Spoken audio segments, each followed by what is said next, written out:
A primeira história do mundo é uma história de terror.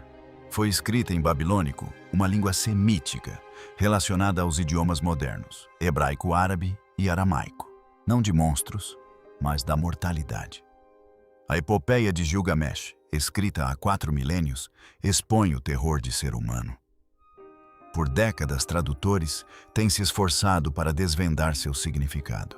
Mas a obra definitiva de Andrew George é diferente. Uma tradução confiável para uma língua moderna foi alcançada. Artistas, poetas, músicos, dramaturgos, operistas e libertários se apropriaram da antiga história de Gilgamesh e a transformaram em sua propriedade. É uma confissão da verdadeira e urgente mensagem da epopeia. A história do rei Gilgamesh não é apenas história. É uma profecia arrepiante que alimenta teorias mirabolantes sobre visitantes antigos e uma catástrofe que reiniciou o planeta. Os antigos tentaram nos alertar. O homem que descobriu a história de Noé, em 1872, em uma sala apertada e empoeirada do Museu Britânico. Um homem chamado George Smith estava prestes a mudar o mundo. Ele era um gênio autodidata, um ex-gravador de notas bancárias, que se tornou obcecado pela estranha escrita em forma de cunha da antiga Assíria. A escrita cuneiforme. Durante anos, ele debruçou-se sobre milhares de tabuletas de argila quebradas. Não eram pergaminhos, eram os fragmentos de uma biblioteca real, a biblioteca do rei Ashurbanipal, desenterrada das ruínas da antiga cidade de Nínive, perto da atual Mossul, no Iraque. A maior parte era, para ser franco e entediante, registros de impostos, hinos a deuses esquecidos, listas de reis, propaganda real. Mas Smith procurava algo específico. Ele era um homem profundamente religioso, na rígida era vitoriana, e buscava qualquer conexão, qualquer prova das histórias da Bíblia. E veja só, em um dia fatídico, ele encontrou. Estava traduzindo um fragmento em particular quando seus olhos se arregalaram. Suas mãos começaram a tremer. A tábua descrevia um grande dilúvio. Mencionava um barco construído para escapar das águas animais, levados a bordo, e um pássaro solto para encontrar terra firme. Era a história da Arca de Noé, simples assim. Mas eis a questão. Esta tábua não era do antigo Israel, era da Mesopotâmia. E a língua em que foi escrita o aadiano era muito mais antiga do que as cópias mais antigas conhecidas da Bíblia hebraica. Estamos falando de séculos mais antiga. Isso não foi apenas algo impressionante, foi um terremoto histórico. Ao perceber a dimensão do que estava lendo, Smith ficou tão comovido que, segundo testemunhas, levantou-se. Começou a andar de um lado para o outro na sala em êxtase e, para espanto de seus colegas reservados, começou a arrancar as próprias roupas. Ele havia encontrado o primeiro relato independente não bíblico do grande dilúvio. Em 3 de dezembro de 1872, ele apresentou suas descobertas. A notícia explodiu. Foi a maior notícia do mundo, mas também criou um enorme problema. Isso provava que a Bíblia era verdadeira. Ou provava que a Bíblia havia tomado emprestada sua história mais famosa de uma civilização pagã ainda mais antiga. Essa foi uma crise de fé que deu início a uma batalha de ideias que ainda persiste. Alguns estudiosos, especialmente na Alemanha, aproveitaram-se disso para promover uma nova e ousada teoria da época chamada panabilonismo. A ideia defendida era que cada mito importante, cada deus, cada história de cada cultura, incluindo a Bíblia, era apenas uma cópia de um original babilônico mais antigo. Como você pode imaginar, isso não foi bem recebido. O mais curioso é que aquela tábua a que tornou George Smith famoso era apenas uma pequena peça de um quebra-cabeça muito maior e muito mais profundo. Era, como ele logo descobriu, apenas um capítulo de uma vasta e complexa história, a epopeia de Gilgamesh. Mas eis a questão. A descoberta de Smith estava incompleta. As tábuas estavam quebradas. A história estava cheia de lacunas, como um filme com metade das cenas faltando. Nos 150 anos seguintes, os estudiosos fizeram o melhor que puderam, mas estavam trabalhando com um espelho quebrado. Eles conheciam o básico. Um rei poderoso, um homem indomável, uma grande aventura e uma busca desesperada pela vida eterna. Mas eles não estavam entendendo a questão. Não estavam percebendo o aviso. Isso até Andrew George aparecer. Se George Smith encontrou a solução do enigma, Andrew George é o homem que passou a vida inteira desvendando o mistério. Ele é um asriólogo, moderno professor e basicamente o maior detetive de Gilgamesh do mundo. Ele não se limitou a reler as traduções antigas. Passou décadas buscando cada fragmento da epopeia. Ele viajou para museus no Iraque, Alemanha, Turquia e Estados Unidos, vasculhando caixas não catalogadas e porões, em busca de peças que haviam sido rotuladas incorretamente ou ignoradas por um século. Sua tradução histórica da epopeia de Gilgamesh é considerada a versão definitiva. E não se trata apenas de uma nova tradução. É uma revelação. Graças ao seu trabalho de reunir fragmentos como um investigador forense de alto risco, agora sabemos o que a epopeia realmente diz. E é uma confissão. É uma confissão de 4.000 anos atrás da aurora da civilização humana. É uma mensagem, um aviso deixado pelos primeiros habitantes que construíram uma cidade sobre a única coisa que realmente nos aterroriza. O que Andrew George descobriu escondido nas frestas entre os fragmentos de argila é a verdadeira mensagem de Gilgamesh. E é uma mensagem que 4.000 anos depois ainda tentamos desesperadamente ignorar. Mas o que ele reconstruiu não era apenas uma história. Foi um olhar aterrador para um passado que nunca deveríamos esquecer, decifrando a divindade de Gilgamesh. O que a maioria das pessoas não percebe é que a epopeia de Gilgamesh não era assim chamada pelos antigos. Esse é um apelido moderno. O título verdadeiro, aquele pelo qual um escriba babilônico a conheceria, vem de seu primeiro verso. E graças ao trabalho meticuloso de Andrew George, sabemos que esse verso é aquele que viu o abismo. Esse título muda tudo. Não foi o rei que matou o monstro, nem o homem que queria viver para sempre. Foi ele quem viu as profundezas. As profundezas não se referem apenas ao oceano. Em acadiano, a língua da epopeia significa o incognoscível, o mistério, a verdade fundamental e oculta da existência. A epopeia é uma confissão sobre um homem que viajou até os confins da realidade e viu a verdade. E essa verdade o destruiu antes de reconstruí-lo. O trabalho de Andrew George foi meticuloso. É preciso entender com o que ele estava lidando. A escrita não uniforme não é como ler um livro. É um dos sistemas de escrita mais complexos já inventados, com centenas de sinais, cada um capaz de significar coisas diferentes. É um rebus, um código, e uma linguagem tudo em um só. Agora imagine esse código escrito em tabuletas de argila, fragmentadas em milhares de pedaços e espalhadas pelo mundo. Era isso que Andrew George enfrentava. Seu trabalho não era apenas traduzir, era reconstrução forense. Ele se sentava com 2 minúsculos fragmentos aparentemente sem relação entre si, um de um museu em Berlim e outro de Bagdá, e percebia que um dia fizeram parte da mesma tabuleta. Ele conseguia distinguir pela caligrafia do escriba, a cor da argila, o encaixe da linha quebrada. Ele estava literalmente reconstruindo uma alma despedaçada. E sua tradução é a confissão porque é honesta. Pela primeira vez, sua versão inclui todas as lacunas, todas as linhas quebradas. Ela não encobre as partes faltantes, mas também preenche mais dessas lacunas do que qualquer outra pessoa na história. Em 2011, George e outro acadêmico estavam em um museu no Kurdistão iraquiano, quando um curador lhes mostrou um conjunto de tabletes apreendidos de contrabandistas. Enquanto George traduzia, seu coração deve ter disparado. Era um novo capítulo de Gilgamesh, 20 novas linhas que ninguém no mundo moderno havia lido. Essas linhas acrescentaram uma dimensão completamente nova, descrevendo a floresta de cedros não como um lugar assustador, mas como uma selva vibrante, uma sinfonia ruidosa de macacos e pássaros. Esse pequeno detalhe muda o significado da jornada de Gilgamesh, transformando-a de um ato heróico em algo mais sombrio.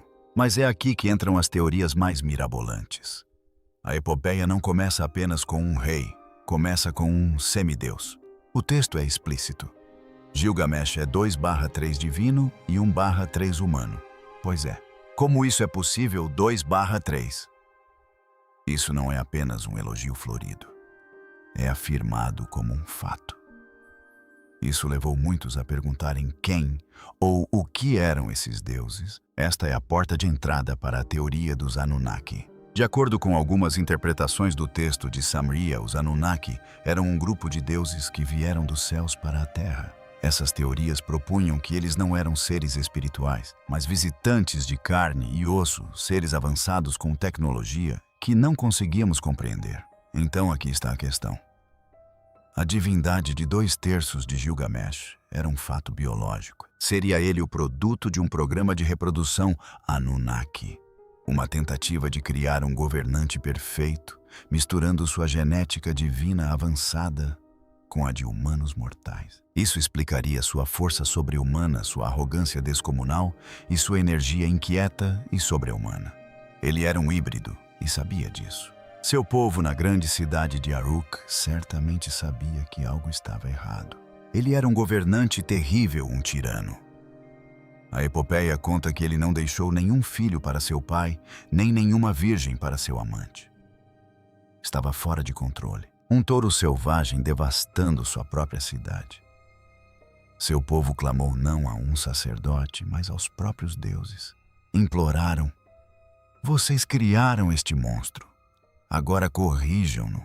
Os deuses os ouviram e a solução encontrada é uma das partes mais extraordinárias da história. Eles decidem que não podem destruir Gilgamesh. Em vez disso, vão distraí-lo. Criarão um segundo eu, um igual a alguém que finalmente possa rivalizar com seu coração tempestuoso. Então a deusa mãe Auru lavou as mãos, pegou um pouco de argila e a jogou no degrau. Dessa argila ela criou Enkidu. Mas será que era apenas argila? A teoria mais ousada aqui é ainda mais surpreendente. Se os deuses são geneticistas avançados, beliscar um pedaço de argila soa muito como a descrição de um processo de clonagem ou engenharia genética. Enkidu era um clone de Gilgamesh, ou um modelo completamente diferente. Ele é descrito como o oposto do rei da cidade Gilgamesh. É um homem selvagem de cabelos desgrenhados. Não conhece nem pessoas nem terra e se alimenta de capim com as gazelas. Ele é a própria natureza em seu estado bruto. Esses dois seres, um governante híbrido em 2/3, o outro um homem selvagem criado a partir da terra, estavam destinados a colidir. O aviso não se referia apenas a um rei. Tratava-se de um conflito desencadeado pelos próprios deuses. E seu primeiro encontro seria uma iniciação pelo fogo e pela cultura. O pecado que selou o destino deles. Então aqui temos essas duas forças. Gilgamesh, o híbrido divino, governando sua cidade como uma prisão. E Enkidu, o homem selvagem criado em laboratório, vivendo livre com os animais. Ele está tão em sintonia com a natureza que liberta animais das armadilhas dos caçadores. Um caçador vê esse homem selvagem e fica aterrorizado. Ele vai até Gilgamesh, que em sua típica arrogância elabora um plano muito estranho para domar Enkidu. Eles enviarão uma mulher chamada Shamhat. O texto frequentemente a chama de prostituta, mas isso pode ser uma tradução equivocada. Ela pode ter sido uma sacerdotisa do templo, uma mulher dedicada aos deuses e à cultura. Sua missão é civilizar Enkidu. Ela o espera no bebedouro. Quando Enkidu, que nunca viu alguém como ele, se aproxima, ela revela seu charme. Por 6 dias e 7 noites eles ficam juntos. O texto é claro. Esta foi uma iniciação profunda. Não se tratava apenas de relações físicas. Ela o estava ensinando. Ela estava transmitindo cultura. E quando tudo acabou, Enkidu mudou para sempre. Ele foi correr com seus amigos, as gazelas, mas elas se afastaram dele. Os animais não o reconheciam mais. A epopeia diz que ele perdeu sua agilidade. Mas aqui está o detalhe. Ela também diz que ele ganhou algo novo. Ele tinha razão e ampla compreensão. Ele não era mais um animal. Ele era humano. Shamat o vestiu, o ensinou a comer pão e beber cerveja, coisas que ele nunca havia conhecido. Ela lhe conta sobre o tirano Gilgamesh. Enkidu, agora um homem, fica furioso. Ele vê Gilgamesh como uma afronta à justiça.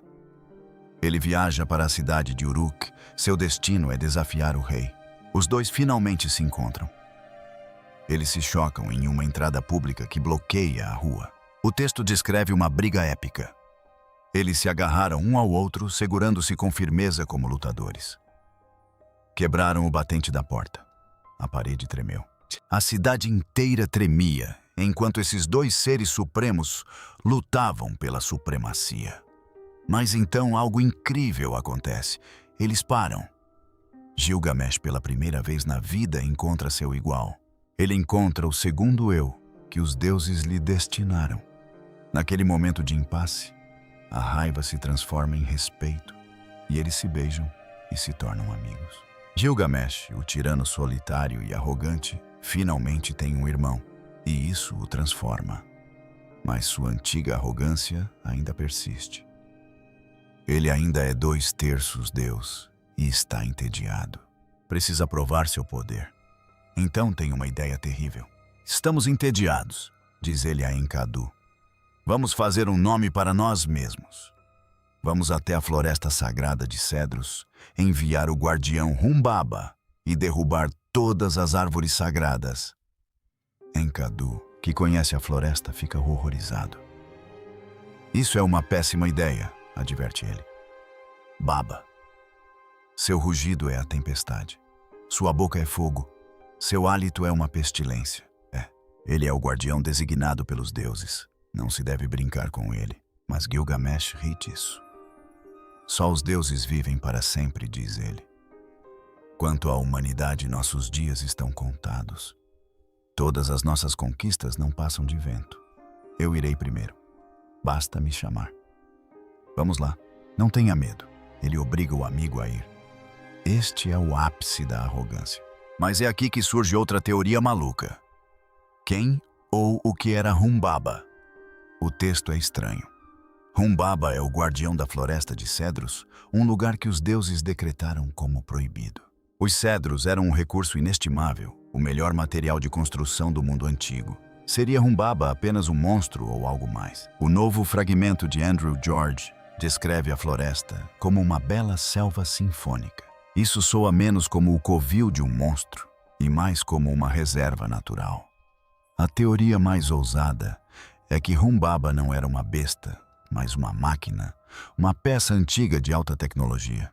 Pense bem nessa descrição. Seu rugido é a tempestade. Sua boca é fogo. Isso soa como um guardião automatizado de alta tecnologia, um sistema de segurança deixado pelos Anunnaki para proteger sua valiosa reserva de cedro. Então Gilgamesh e Enkidu não foram apenas para derrotar um monstro. Eles foram em uma operação militar para desativar uma peça de tecnologia antiga e roubar um recurso divino. O texto conta que quando derrotaram Humbaba, ele implorou por sua vida. Mas Gilgamesh e Enkidu não mostraram misericórdia. Mataram-no e derrubaram os cedros. Levaram os enormes troncos de volta para Uruk como heróis. Estavam no auge do seu poder. Eram intocáveis. Desafiaram os deuses e saíram impunes. Ou pelo menos era o que pensavam. O mais absurdo é que acabavam de assinar sua própria sentença de morte. Os deuses ficaram furiosos e exigiram um preço. Um deles teria que perecer. O grande dilúvio, um aviso ou uma arma. Os deuses realizam um conselho nos céus. E veja só, soa menos como um julgamento divino e mais como uma reunião furiosa de um conselho de administração. O deus Enlil, que parece ser o vilão em muitas dessas histórias, está furioso. Eles derrotaram o guardião da floresta, ele vocifera. Eles roubaram os cedros sagrados. Um deles terá que pagar. Mas qual não Gilgamesh? Ele é 2/3 um deles. Ele é da realeza.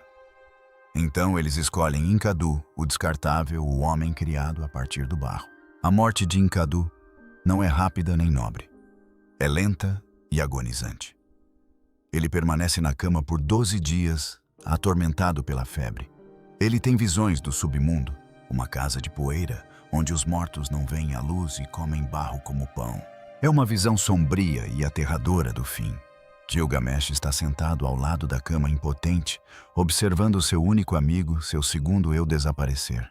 Quando Enkited finalmente morre, Gilgamesh não está apenas triste. Ele está destruído.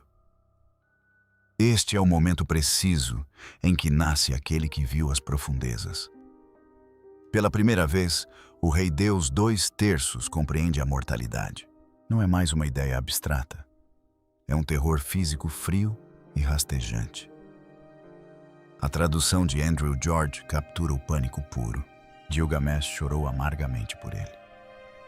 Ele vagueia pela selva vestido com uma pele de leão, suas vestes reais descartadas. Ele tocou seu coração, mas ele não batia mais. A constatação o atingiu como um golpe físico. O que meu irmão é agora, isso serei eu quando partir. O desespero está em meu coração. Esta é a confissão que Andrew George descobriu. A epopeia, em sua essência, é uma história de trauma. Gilgamesh está sofrendo um colapso psicológico completo. Ele não é mais um rei. É um animal aterrorizado, fugindo do único predador do qual ninguém consegue escapar. Ele fica obcecado com um único pensamento: não pode morrer. Ele conhece um homem que, segundo a lenda, escapou desse destino. Seu nome é Utnapishtim, o homem que sobreviveu ao grande dilúvio e foi recompensado pelos deuses com a vida eterna. Gilgamesh decide encontrá-lo e obrigá-lo a revelar o segredo. Sua jornada é impossível. Ele viaja até os confins da terra, chega às majestosas montanhas Machu, os picos gêmeos onde o sol nasce e se põe. E aqui o texto fica realmente estranho. Guardando a entrada da passagem do sol, estão seres escorpiões. Eles são descritos como meio humanos, meio escorpiões, e seu brilho é aterrador. Seu olhar é o fim. Isso alimentou inúmeras teorias mirabolantes. O que é a passagem do sol? E quem são esses seres escorpiões? Alguns teóricos propuseram que não se tratava de uma montanha, mas sim de um portal, um Stargate para o reino dos deuses. E que os seres escorpiões não seriam criaturas, eles eram os guardiões deste portal. Talvez estivessem em algum tipo de exoesqueleto de alta tecnologia que lhes conferia uma aparência aterradora. Eles veem o desespero de Gilgamesh e o advertem: nenhum mortal jamais passou por aqui, Gilgamesh. Você não encontrará a vida que busca. Ele não dá ouvidos. Mergulha na passagem e caminha por 12 léguas na escuridão total. Uma jornada simbólica através de seu próprio desespero. Ele emerge em um jardim dos deuses, um lugar mágico, onde as árvores dão frutos de cornalina e lápis-lazuli preguiçosamente. Lá ele encontra uma taberneira à beira-mar, a deusa Siduri. Ela vê aquele homem selvagem e abatido, o rosto marcado pelo vento e pelo sol, e se assusta. Ele lhe conta sua história e ela lhe dá o primeiro grande aviso da epopeia. Ela lhe diz: Gilgamesh, por onde andas vagando? A vida que buscas jamais encontrarás. Quando os deuses criaram a humanidade, destinaram-lhe um fim. A vida, porém, eles a retiveram sob seu domínio. Quanto a ti, Gilgamesh, que a tua barriga se encha de fartura. Alegre-te dia e noite. Mantenha suas roupas limpas. Olhe para a criança que segura sua mão. Deixe sua esposa se deleitar em seu colo. Esta é a verdadeira tarefa da humanidade. É um discurso de aproveitar o momento com 4.000 anos de idade. Mas Gilgamesh, imerso em seu trauma, não o ouve. Como posso ficar em silêncio? Ele se enfurece. Meu amigo virou pó, e eu também não devo me deitar e nunca mais me levantar. Ele a força a ajudá-lo. Ele atravessa as águas do fim, um lugar onde nenhum ser vivo deveria ir. E finalmente, em uma margem distante, ele o encontra. Utnapishtim, o sobrevivente do dilúvio. Gilgamesh dispara sua pergunta: como posso obter a vida eterna? Utnapishtim olha para esse rei desesperado e abatido e lhe conta o segundo grande aviso e revela a verdadeira história do dilúvio. Esta é a história que fez George Smith chorar. Utnapishtim diz que os grandes deuses decidiram destruir a humanidade. Porque o texto diz que a humanidade havia se tornado barulhenta demais. O que significa ruidoso? Seria superpopulação, ou como sugerem teorias mirabolantes, ruído tecnológico. A humanidade, talvez usando tecnologia Anunnaki remanescente, teria se tornado avançada demais. Estariam criando um covil que interferia com os deuses. O dilúvio foi um botão de reinicialização. Utnapishtim confessa que o dilúvio não foi uma decisão unânime. Foi uma guerra civil entre os deuses. O deus Enlil ordenou o dilúvio. Mas o deus Enki, o deus trapaceiro que nos textos sumérios criou os humanos, avisou Utnapishtim secretamente. Disse-lhe para demolir sua casa e construir um barco. Utnapishtim construiu uma enorme arca em forma de cubo e salvou sua família, seus artesãos e a semente de todos os seres vivos. Quando o dilúvio chegou, foi tão terrível que até os deuses ficaram aterrorizados. O texto diz que eles se encolheram como cães junto à muralha exterior do céu. Após o dilúvio, Enlil ficou furioso por alguém ter sobrevivido, mas Enki o acalmou. Como recompensa, ou talvez apenas para se livrarem dele, eles presentearam Utnapishtim e sua esposa com a vida eterna e os enviaram para viver longe na foz dos rios. Mas eis a questão. Utnapishtim diz a Gilgamesh: eu apenas tive sorte. Foi algo que aconteceu apenas uma vez. Quem convocará os deuses para você? Ele confessa o segredo. Não há segredo. Mas Utnapishtim diz: vamos testá-lo. Se você realmente quer conquistar o fim, primeiro tente conquistar seu irmão menor. O sono. Permaneça acordado por 6 dias e 7 noites. Gilgamesh, exausto da viagem, concorda e adormece imediatamente. Dorme por 7 dias. Ao acordar, está rodeado por 7 pães mofados, um para cada dia. Ele falhou. Ele não consegue nem vencer o sono. Está completamente derrotado. A confissão é completa. Não há escapatória. Num último ato de piedade, a esposa de Utnapishtim o convence a dar algo a Gilgamesh. Utnapishtim lhe fala de uma última chance. Há uma planta, diz ele, no fundo do mar. Ela tem um espinho como uma acúlio. Não o fará viver para sempre, mas o rejuvenescerá.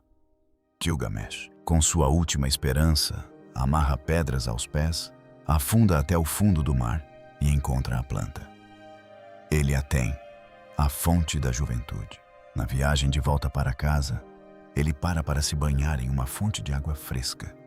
Ele deixa a planta na margem e uma serpente, sentindo o aroma doce da planta, desliza para fora, come a planta e imediatamente troca de pele, renascendo. Gilgamesh sentou-se e chorou. Ele perdeu completamente. Esta é a última teoria maluca. A serpente.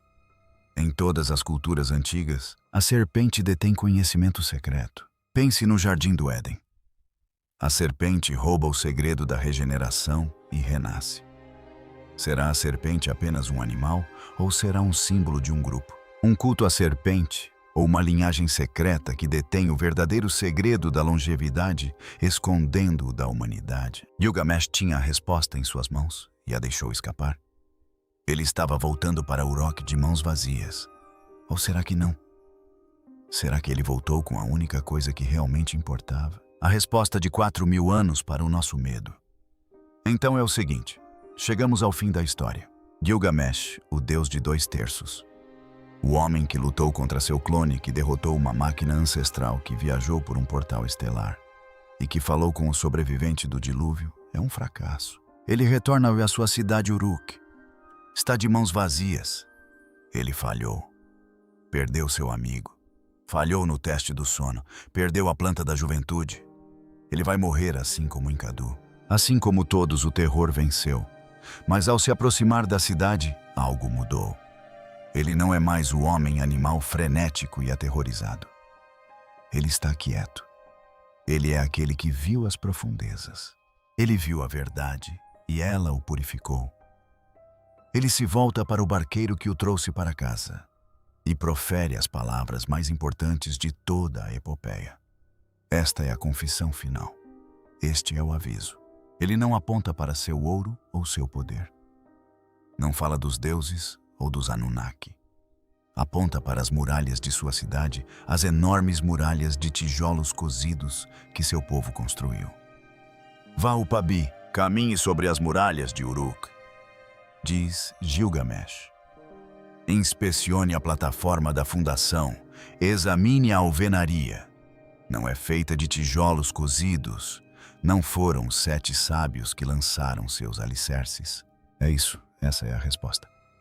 A confissão de Andrew George, aquela que a obra de sua vida deixa tão dolorosamente clara, é que a epopeia de Gilgamesh não é uma história sobre uma busca fracassada pela imortalidade. É uma história sobre redefinir a imortalidade.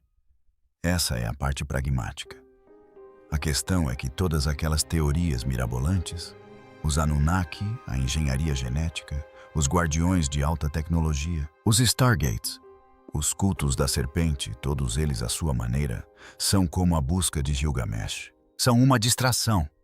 São uma forma de buscar uma resposta sobrenatural secreta. Mas a confissão que o meticuloso trabalho acadêmico de Andrew George revelou é que os antigos já sabiam de tudo isso. Sabiam sobre a arrogância, o desafio à natureza divina. Sabiam sobre o terror, o medo do fim, e encontraram a única solução verdadeira. O aviso é este: você morrerá. Seu corpo falhará. Você se transformará em pó. Essa é a única verdade inescapável de ser humano. Pare de lutar contra isso. Pare de perseguir uma fantasia sobrenatural. Seja uma planta mágica ou um antigo segredo alienígena, você está desperdiçando sua vida, assim como Gilgamesh desperdiçou a dele. A verdadeira imortalidade, como confessa a epopeia, é o que você deixa para trás. São os muros que você constrói. Talvez seu muro sejam seus filhos e as lições que você lhes ensina. Talvez seja uma empresa que você construa um livro, que você escreva um jardim que você plante ou uma comunidade que você ajude. É o impacto duradouro, tangível e real que você tem no mundo e nas outras pessoas. Gilgamesh, o tirano que tirava de todos, finalmente se tornou rei, quando percebeu que seu legado estava no que construiu e deu ao seu povo. A epopeia termina elogiando Gilgamesh, não por seu sangue divino ou sua força, mas porque ele viu as profundezas, conheceu os caminhos e trouxe de volta uma história dos dias anteriores ao dilúvio. Ele retornou com sabedoria e a compartilhou. Sua história se tornou sua imortalidade. E veja só, 4.000 anos depois, ainda estamos contando sua história. Ele alcançou seu objetivo. Nós ainda estamos ignorando o aviso. Ainda somos Gilgamesh aterrorizados com o fim. Somos obcecados por anti-envelhecimento, por viver para sempre, por transferir nossas mentes para computadores. Perseguimos uma fantasia assim como ele. Estaremos ignorando o detalhe crucial. Os babilônios há 4.000 anos já nos deram a resposta. A confissão de Andrew George é simplesmente que ele decifrou a mensagem deles com tanta clareza que não podemos mais fingir que não a entendemos. Então, o que você acha? Será que o nosso mundo moderno está tão obcecado em escapar do nosso destino quanto Gilgamesh? Ou será que as teorias mirabolantes são a verdadeira verdade oculta? Deixe sua opinião nos comentários. E não se esqueça de curtir e se inscrever para mais histórias ocultas.